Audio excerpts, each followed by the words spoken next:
The sky above Tokyo burned orange and black, churning with smoke columns that rose like twisted pillars from the earth below. Captain Robert Mac McAllister gripped the yoke of City of Angels, a Boeing B-29 Superfortress, feeling every vibration ripple through the aluminum frame and into his bones.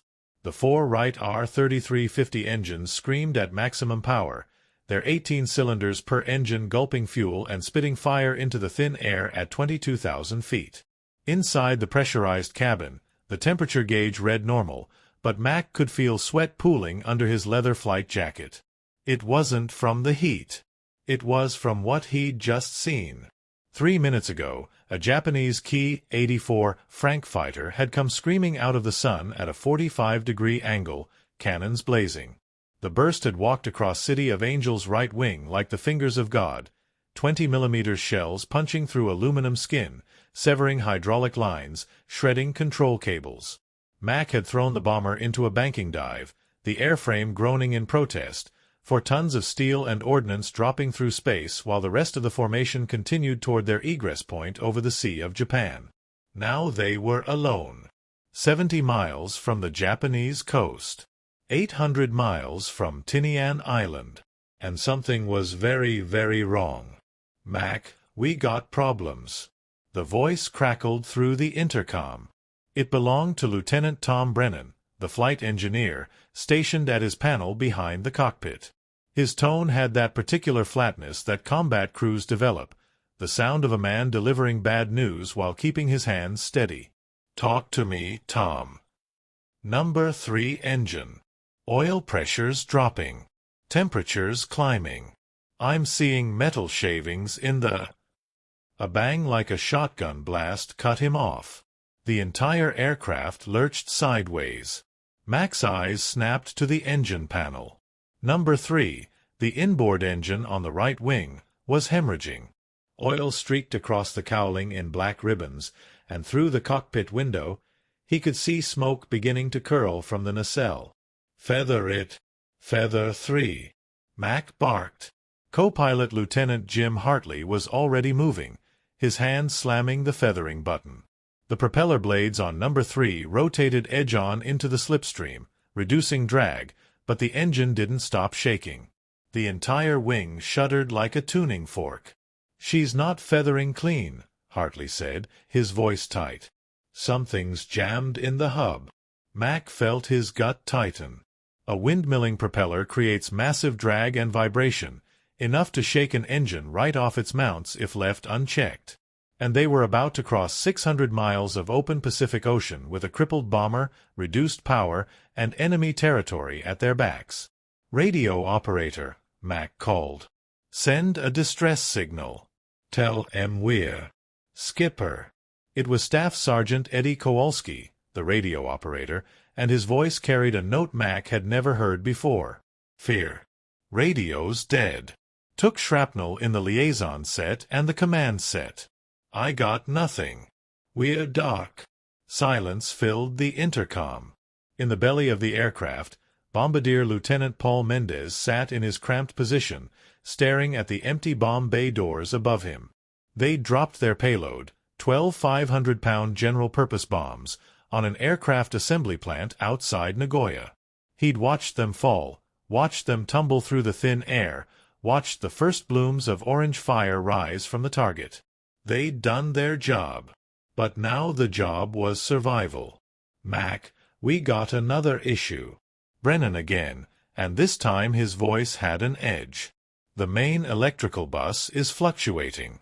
I'm losing readings on half the panel.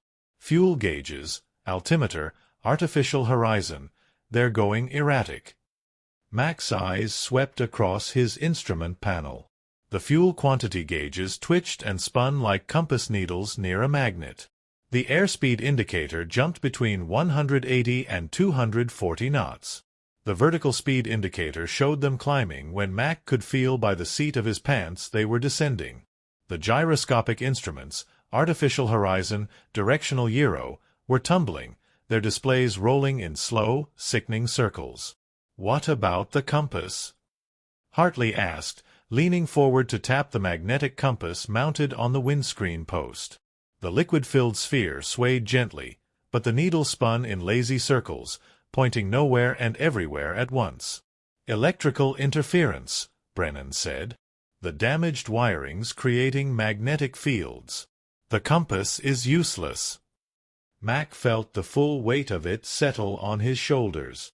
They were flying a crippled bomber, with no radio, no reliable instruments, over 600 miles of empty ocean, and no way to navigate except by dead reckoning and prayer. The sun was dropping toward the western horizon, painting the clouds below in shades of crimson and gold. Beautiful. Deadly. In 3 hours, it would be full dark, and they'd be flying on instinct and hope. "All right, listen up," Mac said, his voice cutting through the intercom with the authority of a man who'd flown 32 combat missions and brought his crew home every time. "Here's the situation. We're hurt, but we're flying. We've got 3 good engines and enough fuel to make Tinian if we don't screw around. Navigation's gonna be primitive. We fly southwest by the sun until it sets, then we use the stars. Tom, you keep that number 3 from shaking itself apart. Eddie, keep trying the radio. Maybe the emergency set will come back. Gunners, eyes sharp. We're not out of Indian country yet." "Roger that, Skipper," came the chorus of voices.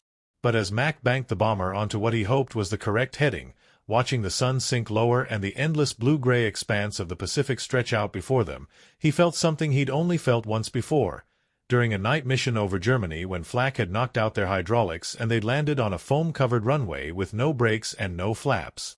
He felt the whisper of mortality. The understanding that courage and skill might not be enough. That sometimes, in war, men die simply because the universe demands it. The number 3 engine coughed, sending a fresh plume of black smoke streaming behind them. The airframe shuddered, and Mac tightened his grip on the yoke, pointing the nose of City of Angels toward home, 600 miles away across an ocean that showed no mercy. 30 minutes out from the Japanese coast, the reality of their situation crystallized with mathematical brutality. Mac had Hartley pull out the E-6B flight computer, the circular slide rule every pilot carried, and run the numbers. With number 3 engine feathered and creating drag, they were burning fuel 15% faster than normal. Their cruising speed had dropped from 220 knots to 190, and the damaged electrical system meant they couldn't trust the fuel gauges, which currently showed everything from 3/4 full to empty, depending on which one you looked at. "Best guess," Hartley said, squinting at the computer in the afternoon light filtering through the cockpit windows, "we've got maybe 7 hours of flight time. Tinian's 6 hours away at current speed, assuming we're actually on the right heading." "Which we might not be," Mac said flatly. "Which we might not be," Hartley agreed. The sun hung above the horizon like a molten coin, its light turning the ocean below into a sheet of hammered bronze. Mac had set their course by it, banking until the sun sat at their left shoulder, roughly southwest. But the sun moved. The earth turned. And without instruments to correct for wind drift, magnetic variation, or their actual ground speed, they were essentially making educated guesses with 12 lives hanging in the balance. Behind them, in the radio compartment, Staff Sergeant Kowalski was taking the panel apart with methodical desperation. The shrapnel that had killed the radios had cut through 3 wire bundles and shattered a vacuum tube. He'd spliced 2 of the bundles back together using spare wire from the antenna system, his fingers working by touch more than sight in the cramped space. The emergency liaison radio, a smaller backup system, showed signs of life. A faint hum when he powered it up. But no transmission, no reception. Just the hum of electricity going nowhere. "Come on, you bastard," he muttered, replacing another tube. "Give me something." In the waist gunner positions, Sergeant Mike Delgado and Corporal James "Woody" Woodward stood at their 50 caliber Browning machine guns, scanning the sky. The plexiglass windows gave them a panoramic view of nothing, just endless ocean, endless sky, and the occasional cloud. But they watched anyway, because the alternative was thinking about how small they were, how vast the Pacific, how easy it would be to simply disappear. "You think we'll make it?" Woody asked, his southern drawl stretched thin. Delgado, a stocky kid from El Paso who'd worked in his father's garage before the war, checked the feed tray on his gun for the 100th time. "Max brought us through worse." "When?" Delgado paused. "Okay, not worse. But he's good. Best pilot in the group." "Yeah," Woody said. "Yeah, he is." But both men were thinking the same thing. The Pacific Ocean didn't care how good your pilot was. Up front, Mac was flying by feel. With the instruments unreliable, he had to trust his body. The subtle pressure changes, the angle of the sunlight, the sound of the engines, the vibration through the controls. It was flying the way barnstormers had flown in the 20s, by instinct and experience. Except they'd been flying over farmland where you could set down in any field. Mac was flying over water deep enough to swallow mountains. "Tom, how's that engine?" Mac called back. Brennan had been staring at the No. 3 nacelle through the engineer's window, watching for the first sign of catastrophic failure. The bright orange glow of internal fire, the sudden separation of the engine from its mounts. So far, the feathered propeller had stabilized, though the nacelle still streamed a thin trail of smoke. "Holding steady," Brennan reported. "But we're down to 3 engines, and No. 4's running hot. Oil temps at the top of the yellow arc." Mac absorbed that without comment. If they lost another engine, they'd start losing altitude. The B-29 could theoretically fly on 2 engines, but not at altitude, not for long, not with combat damage. They'd descend, the air would get thicker and wetter, and fuel consumption would spike. It would become a race between the engines and the fuel tanks, and Mac wasn't sure which would quit first. "Keep an eye on it," Mac said. "If it goes into the red, we'll reduce power and descend." "That'll cost us range," Hartley pointed out. "Being in the water costs us more." The sun touched the horizon, spreading across it like a breaking egg yolk. Red and orange and purple bled into the clouds, turning the sky into a watercolor painting. Beautiful and terrible. Mac watched it sink, watched the light fade, and felt time slipping away with it. "All right, everyone listen up," he said over the intercom. "We're going into night navigation. I need the navigator and bombardier up front. Tom, you stay on the engines. Gunners, you're going to help us navigate by stars. We're going old school." Lieutenant Roger Chen, the navigator, squeezed through the narrow passageway from his station in the nose.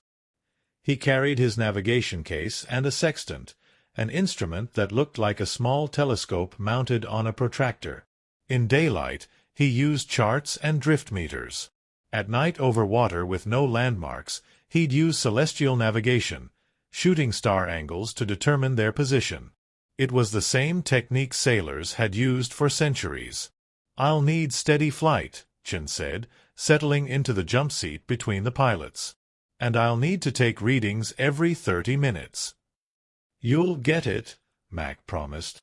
As the sun finally slipped below the horizon and twilight descended, the first stars began to appear. Vega, bright and blue-white, almost directly overhead. Arcturus, orange-red, off to the west. Antares in the south. Chen opened his case, pulled out his star charts, and began preparing for the first sight.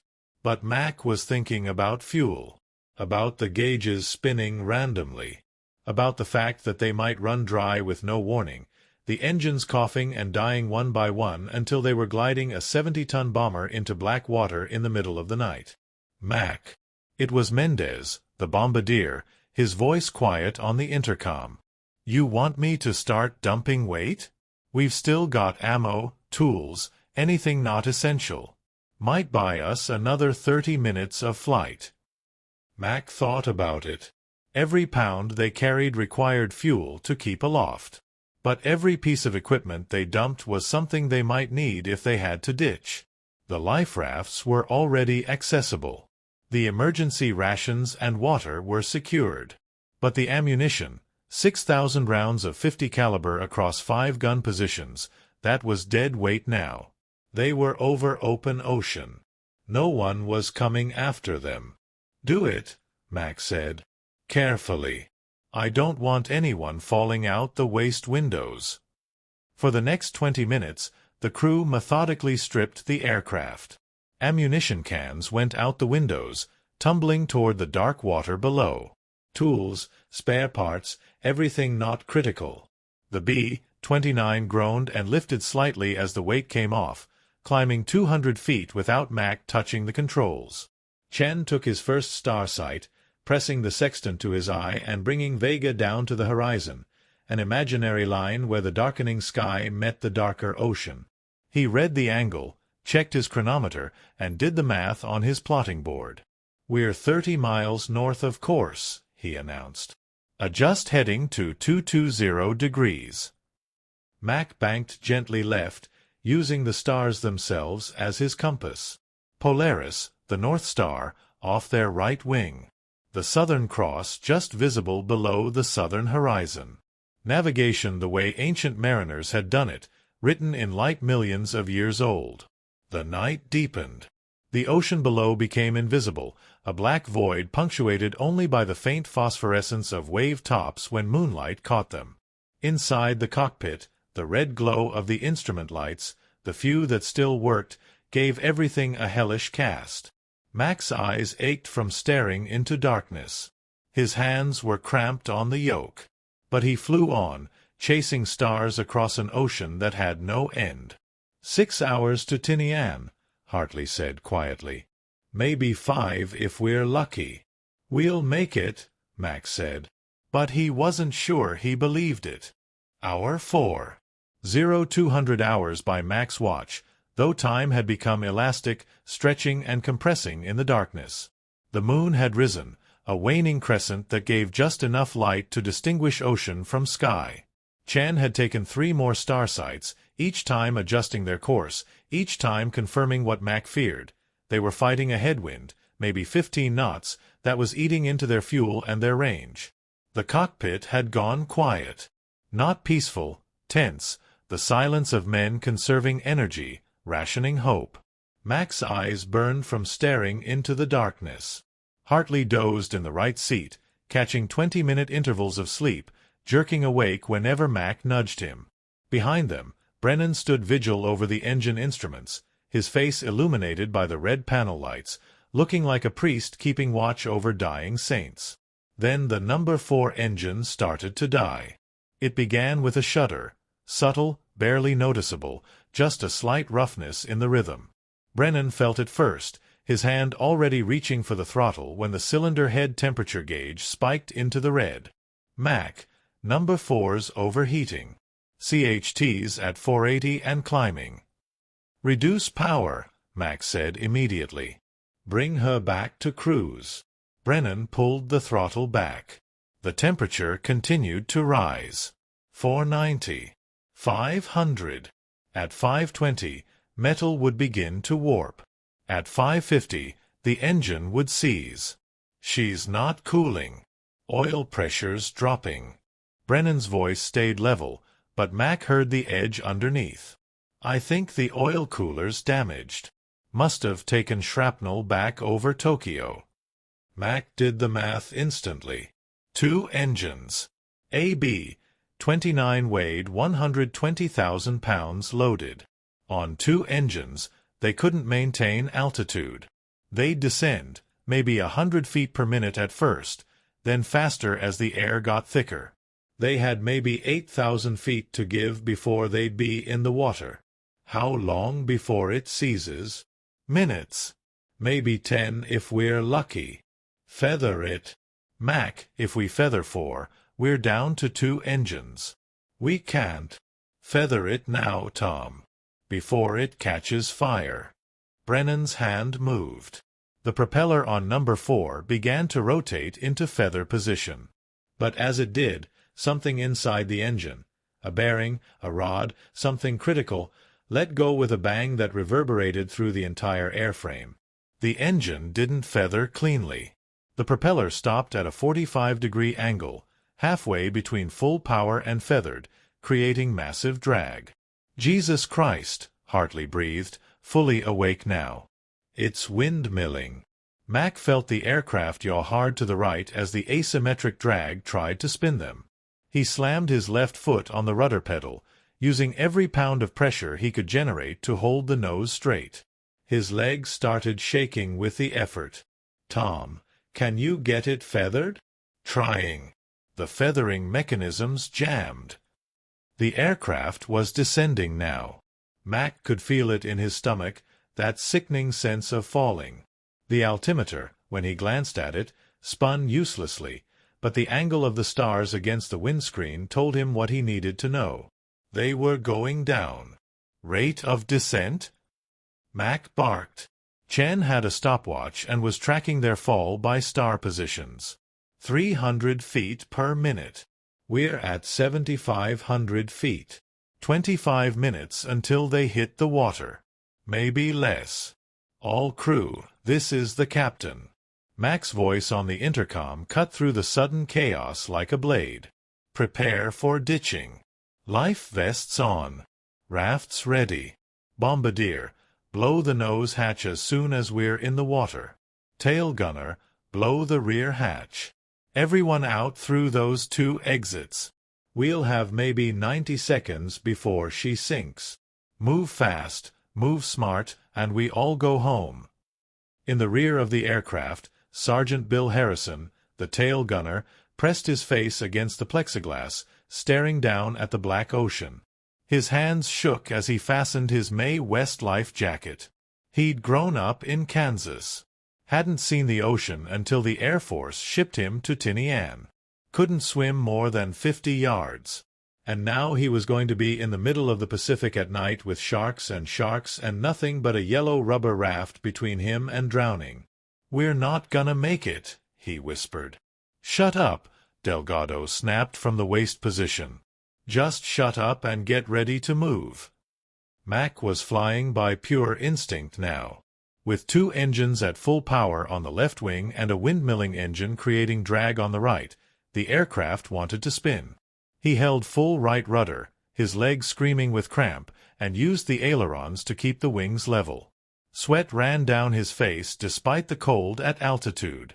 Every muscle in his body was taut, fighting the controls, fighting physics, fighting death. 5,000 feet, Chen called. Descent rate increasing. 400 feet per minute. 12 minutes to water. "Eddie, any luck with that radio?" Mac called. Kowalski had the panel torn completely apart now, wires everywhere, tubes scattered across the deck. He'd gotten power to the emergency transmitter, but whether it was actually broadcasting, he had no idea. No way to test it. He keyed the microphone anyway, sending out their position based on Chen's last star sight, their situation, their status. "Mayday, Mayday, Mayday. This is Army Air Force B-29 tail number 44279er. Position approximately 300 miles northeast of Tinian Island. 2 engines out, ditching imminent. 12 souls on board. Mayday, Mayday, Mayday." Only static answered. The vast, empty static of the Pacific night. 3,000 feet, Chen said. His voice had gone flat. "Mac, at this rate, we've got 7 minutes." 7 minutes. Mac thought about his wife, Sarah, back in San Diego. The letter he'd written before this mission, telling her about the new house they'd buy when he got home, the kids they'd have, the normal life they'd live. The letter was in his jacket pocket. It would sync with the aircraft. She'd never read it. "I'm not giving up," Mac said through clenched teeth. "Tom, what if we unfeather 3? "What?" "Number 3. It's feathered clean, no damage to the prop. What if we restart it?" "Mac, that engine's torn up inside. Oil pressure was 0 when we shut it down. If we start it, it might run for 30 seconds before it seizes. Or it might explode. 30 seconds is better than nothing. We restart 3, get it running long enough to slow our descent. Maybe get close enough to Tinian for someone to see us in the morning." Brennan was quiet for 3 seconds, an eternity. "It's crazy. Do you have a better idea?" "No." "Then do it." Restart 3. Brennan's hands moved across the panel. Battery switches. Fuel boost pumps. Mixture rich. Throttle cracked. Magnetos on. His finger hovered over the engine start button. If the engine was full of fuel vapor, if anything was hot enough, the whole nacelle could explode when they hit the starter. "Starting 3, Brennan said, and pushed the button. The electric starter motor whined. The propeller began to rotate, grudgingly, pulling the engine through. 1 blade. 2 blades. 3. 12 blades, a full rotation. Brennan felt the engine resist, metal grinding against metal somewhere deep inside. Then, miraculously, impossibly, it caught. Fire blossomed in the exhaust stacks. The engine coughed, sputtered, then began to run. Rough, shaking, bellowing black smoke, but running. The tachometer climbed. 1,000 revolutions per minute. 1,500. 2,000. "She's running!" Hartley shouted. "Holy shit, she's running!" Mac felt the aircraft respond. The descent slowed. 400 feet per minute became 300, then 200, then 100. The B-29 steadied, hanging in the air on 3 damaged engines and pure willpower. Altitude. Mac gasped, his legs still locked on the rudder pedal.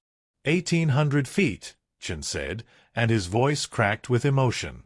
Holding at 1,800. For 30 seconds, they hung there in the darkness. For 30 seconds, hope returned. Then the number 3 engine exploded. The explosion wasn't Hollywood. No massive fireball, no dramatic destruction. It was a sharp crack followed by a spray of metal shards that peppered the fuselage like shrapnel. The engine didn't seize. It disintegrated.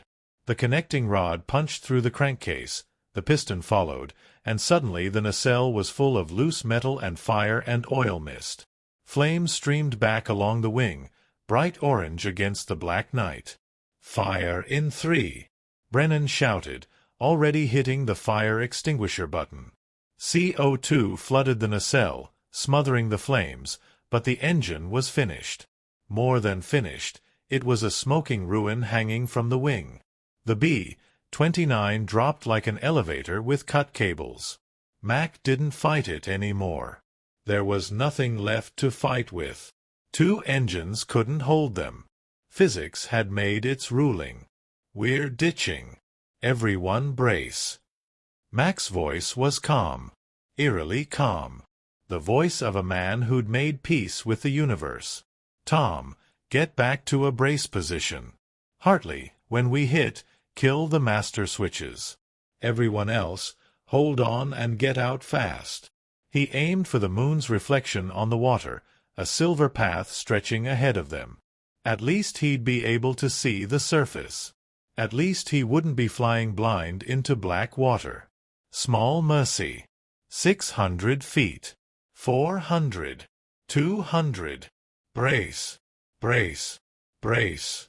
The B-29 hit the Pacific Ocean at 120 knots with its tail down and nose high. The impact sounded like the end of the world, a massive boom that drove Mac forward into his harness so hard his vision went white. The aircraft skipped once, twice, like a stone, then plowed into the water and stopped. Just stopped. 70 tons of aluminum going from 120 knots to 0 in 3 seconds. Water exploded through every seam. The nose hatch blew off. Mendez had pulled the emergency release at the last second, and green-white seawater poured in like a waterfall. Mac's hands moved on instinct, flipping switches, killing electrics before the water reached the batteries and created a fire hazard. Beside him, Hartley was already out of his seat, grabbing the emergency raft from its compartment. "Out! Out! Out!" Mac shouted. The cockpit was tilting. The nose was going down, filling with water. Mac scrambled through the passageway, following Hartley. his boots splashing in water that was already knee-deep and rising fast. Through the blown nose hatch, he could see moonlight and stars and blessed air. Mendez went through first, diving into the ocean. Chen followed, clutching the emergency beacon. Hartley threw the raft out. It auto-inflated with a CO2 cartridge, blossoming into a bright yellow circle on the black water. Then Hartley jumped, and Mac was right behind him. The water was warm, bathwater warm, but the shock still took Mac's breath. He surfaced, gasping, and saw the B-29 30 feet away, already sinking. The tail was high in the air, the nose completely submerged.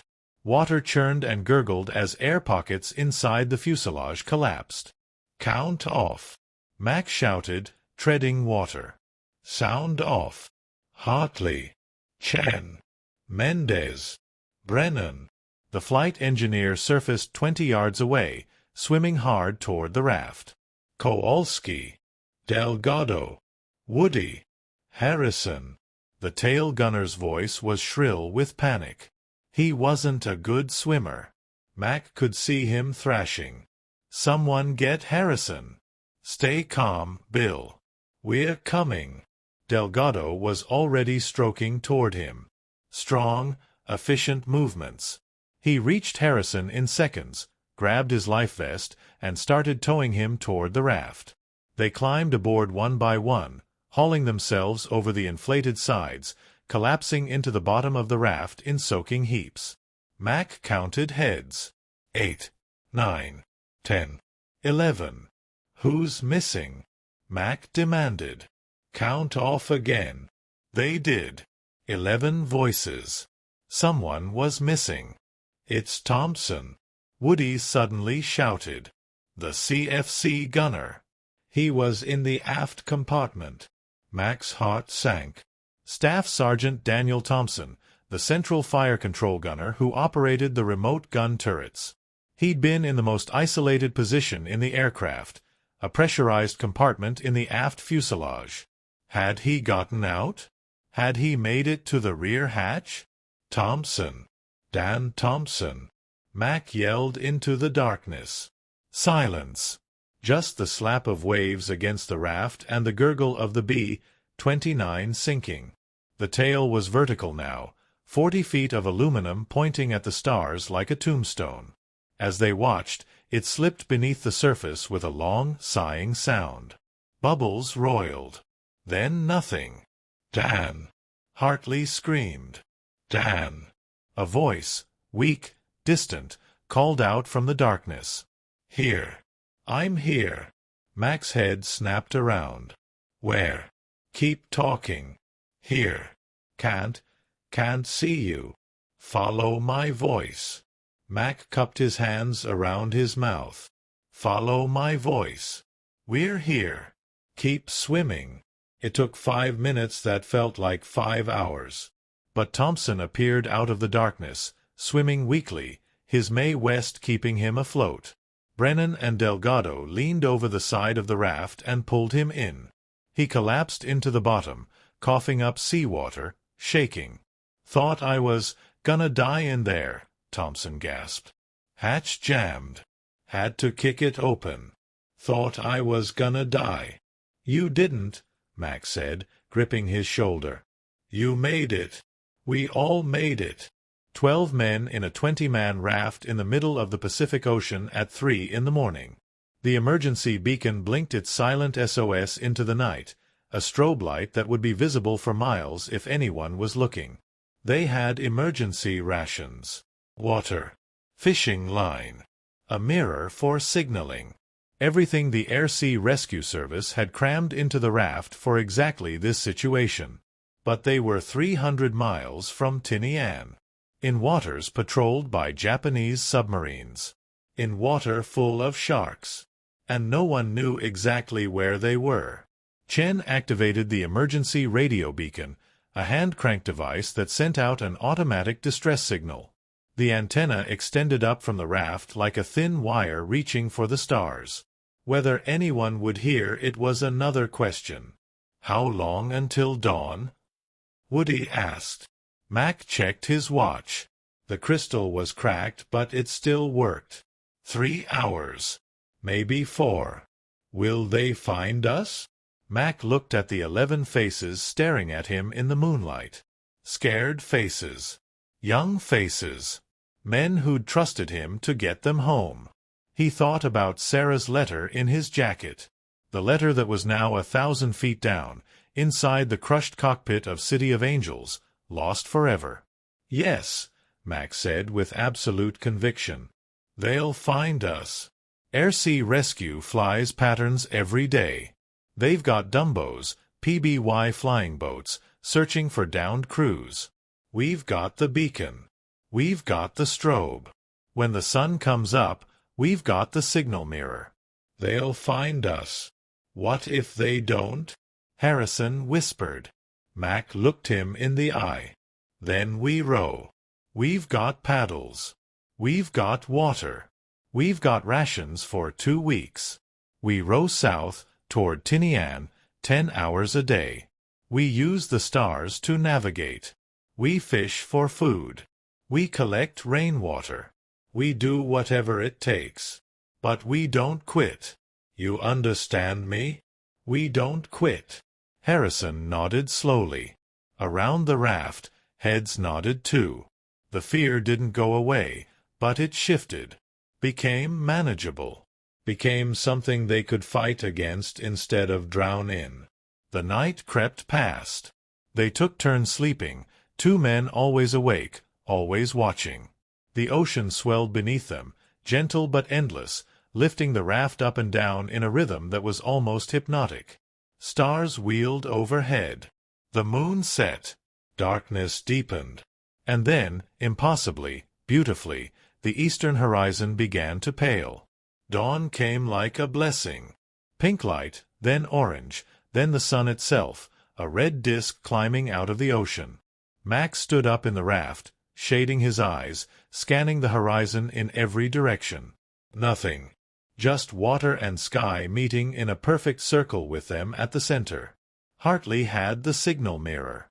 He began flashing it toward the sun, the international distress signal. 3 short flashes, 3 long, 3 short. SOS. Over and over. The mirror threw brilliant lances of light across the water. An hour passed. 2. The sun climbed higher. The heat began to build. Mac rationed the water, 3 sips each, no more. They needed to make it last. Mac. Chen was standing on the opposite side of the raft, pointing. Aircraft. 10 o'clock high.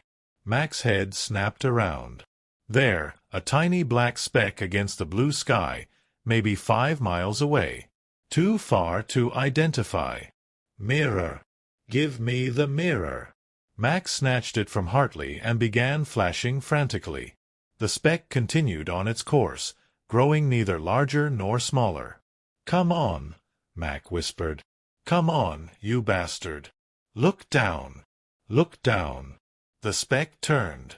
Banked. Grew larger. Sunlight flashed off silver skin. Twin engines. High wing. PBY Catalina. A Dumbo. They see us. Woody screamed. They see us. The flying boat circled overhead, low enough that they could see the pilot's face in the cockpit window. Low enough to see him wave. The Catalina dropped lower, its hull skimming the water, and Mac realized what they were going to do. They're landing. Hang on. The PBY touched down in a spray of white foam, its hull smacking the swells, and taxied toward them. A side hatch opened and a crewman in a Mae West leaned out, throwing them a line. Need a lift? He called, grinning. Mac caught the line and tied it to the raft. You have no idea. One by one, they climbed aboard the Catalina. Soaking wet, exhausted, alive. The crew wrapped them in blankets and handed out hot coffee from thermoses. The pilot, a lieutenant who looked about 25 and had probably saved a dozen crews just like Max, stuck out his hand. Welcome back to the war, he said. We were listening for your beacon all night. Thought we'd lost you. "We didn't make it easy," Mac admitted. "The good ones never do." 30 minutes later, the PBY lifted off the water and banked south toward Tinian. Mac sat in the waste blister, staring down at the ocean. Somewhere below, 3 miles down, City of Angels lay in the darkness. The letter to Sarah still in the cockpit. But Mac was alive. His crew was alive. And that was the only mission that mattered. Epilogue. Captain Robert McAllister flew 16 more missions before the war ended. He never lost a crew member.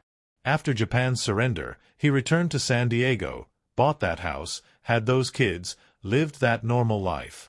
But on certain nights, warm nights when the air smelled like salt, he'd stand in his backyard and look up at the stars. He'd remember the feeling of falling, of fighting, of refusing to quit when every instrument said death was certain. And he'd think about 12 men in a raft, trusting him to get them home. He always did.